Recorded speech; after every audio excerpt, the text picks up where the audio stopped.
This time of year, a good hoodie is absolutely essential, and the American Giant Classic Full Zip Hoodie is made to last a lifetime. With timeless style, heavyweight fleece, and durable details, you can depend on it for years to come. Snag the hoodie that will bring you comfort for life, the American Giant Classic Full Zip, and save 20% off your first order at american-giant.com when you use code CLASSIC24 at checkout. That's 20% off your first order at american-giant.com, code CLASSIC24. This is Scott Becker with the Becker Private Equity in Business Podcast. Thrilled today to be joined by a brilliant accountant, CPA advisor. We're joined today by Spiro Leunes. And Spiro's an accountant and advisor. His firm does a lot of work in the healthcare professions. He himself is a fascinating, energetic, brilliant person. Spiro, can you take a moment to introduce yourself and tell us a little bit about your career and your practice? Sure. Thanks, Scott. Great to be here. Very happy to go ahead and join you and honored to be on this podcast.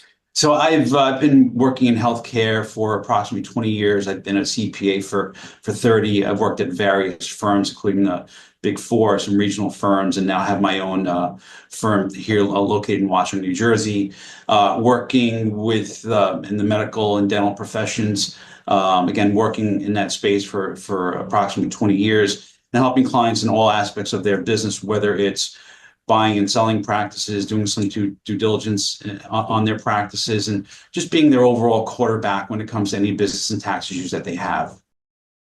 Thank you. Talk about what trends you're watching. What are you most focused on in business currently? What's top of mind? What's top of mind right now is really the overall market that I'm seeing, especially in the dental space. What I'm noticing is on the private space, not necessarily on the private equity side, seems to be a much more fluid market from that perspective. Interest rates have come down, so there's a lot of activity within that space. So there's just not a lot of practices that it seems to be available. On the DSO private equity space, from what I've been reading and from what I've been seeing with some folks that are within that space, they're kind of like in a wait and see mode. Obviously, when interest rates went ahead and spiked, that's when the water went ahead and went out, and those DSOs that were not very, very good operators were exposed. And it's obviously much easier to go ahead and make money in a 0 or 3% interest rate environment. But all that changed. So what I'm noticing is that some of these private equity DSOs, seems to be somewhat slim pickings out there. They're generally looking for larger multi-specialty type practices, doing north of $2 million a year. Some of those are not available. So they're still trying to find acquisitions that that seem to kind of fit their bill. And then some of them are even actually going ahead and unloading some of the practices that they did go ahead and take on. So obviously we're in a much, much different environment than what we were a few years back. And they have to be a little bit more selective about what they go ahead and acquire. And there's just not a lot out there, despite the fact that there are still quite a few DSOs that are currently forming. 100%. And there's about 200,000 dentists in the country. Is there a sense of what percentage is affiliated with DSOs versus not? And is there a feel for that? Yeah, I mean, from what I know, from what I've seen, just speaking to other folks in the industry, you're still seeing about 8%, 75 to 80% in the private market, and about 25 to 20% in the DSO private equity space. So it's still very, very fluid on the independent practitioner level. That's amazing, isn't it? After all these years, that it still has stayed so much independence out there. And when you look at 2025. I mean, it looks like, I take it that with the Trump administration, we're not likely to see taxes go up. But what are you guys looking at? What are you thinking about as we get into 2025 from sort of a tax perspective, advisor perspective? Any things that are front and center there?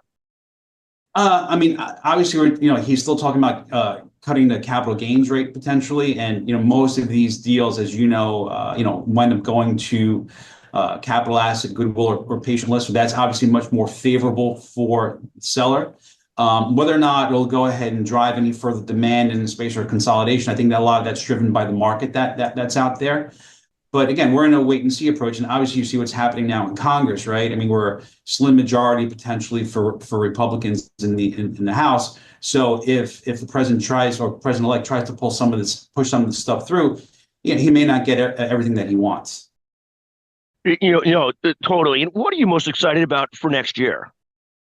I think it's amazing. I think just seeing all the activity just really, really excites me. It seems like no matter what the market seems to throw at everybody, or government seems to throw at anybody, it seems like there's some very, very smart, innovative people that are out there that seem to go ahead and find solutions, right? Just going to some of these conferences, there's still a massive amount of energy. And I think technology is also having a major play, even with AI, how that's going to go ahead and come into practices.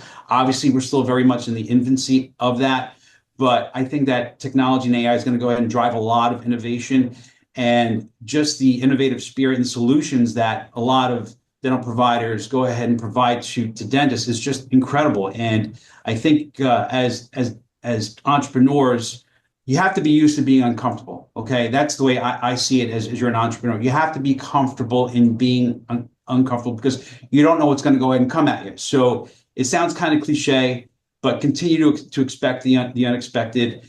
And if you're in your own business, right, that's what's going to go ahead and wind up and happen. Just be ready for it. I mean, eventually, because you've been in business for so long, when something does come at you, you know how to go ahead and handle it. But I think that we're in exciting times. I think that there's a lot of great things happening within the dental profession. I was just at the Greater New York Dental meeting just yesterday, and there's a lot of activity out there. A lot of young dentists that are coming in, very, very entrepreneurial, forming their own DSOs. And I still think that there's a bright future and a lot of innovation happening within dentistry. And what's the most fun part of your practice, of your business, of what you do, Spiro? What's the most fun part of what you do? I love getting dentists and doctors within their own practice. I love helping entrepreneurs from startup phase to running their practices, to help them get out of their practices. To me, I love working with entrepreneurs, which is why I'm back into my own firm, helping someone realize their dream, advising them along the way, right? I just get a high out of it. I've had clients sit there and tell me, hey, you know what? You've made such a difference in my life. You've gone ahead, you've advised me, you've helped me in such a way. And that's what I think is the great thing about being a CPA, especially in your own practice. You're helping people realize their dreams, realize their reality, help them accomplish what they've been aspiring to, help them with their lives. You get to know so much about your clients at this level personally.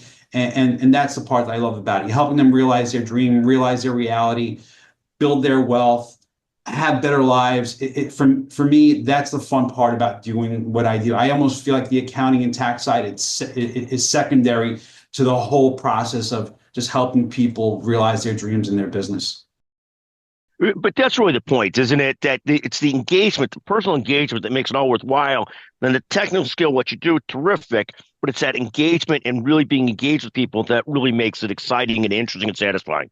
Absolutely. That's why I do what I do. That's why I shifted a few years back and decided to get back to my own practice, because it's just something that it's obviously more difficult running your own business, but I think you have to find your hard that works for you. And even though this is hard, it's a hard that I can handle, and it works for me. I think just fantastic. And Spiro, one last question.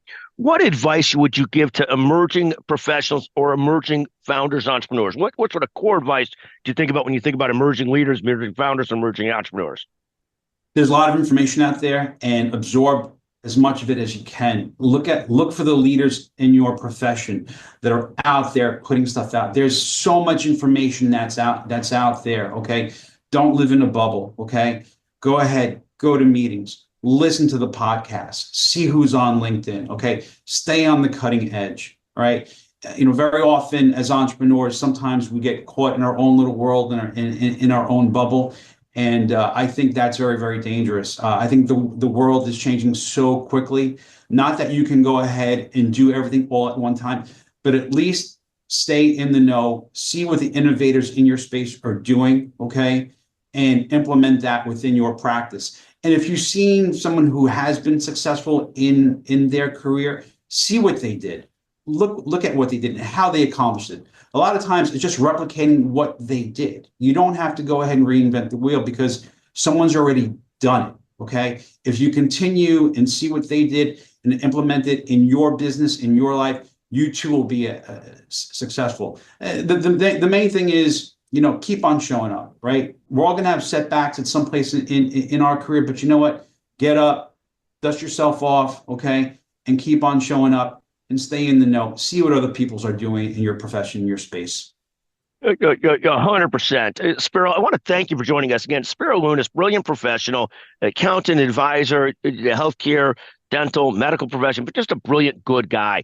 Spiro, thank you for joining us today on the Becker Private Equity Business Podcast. A pleasure to visit with you. Thank you very, very much. Have a great day.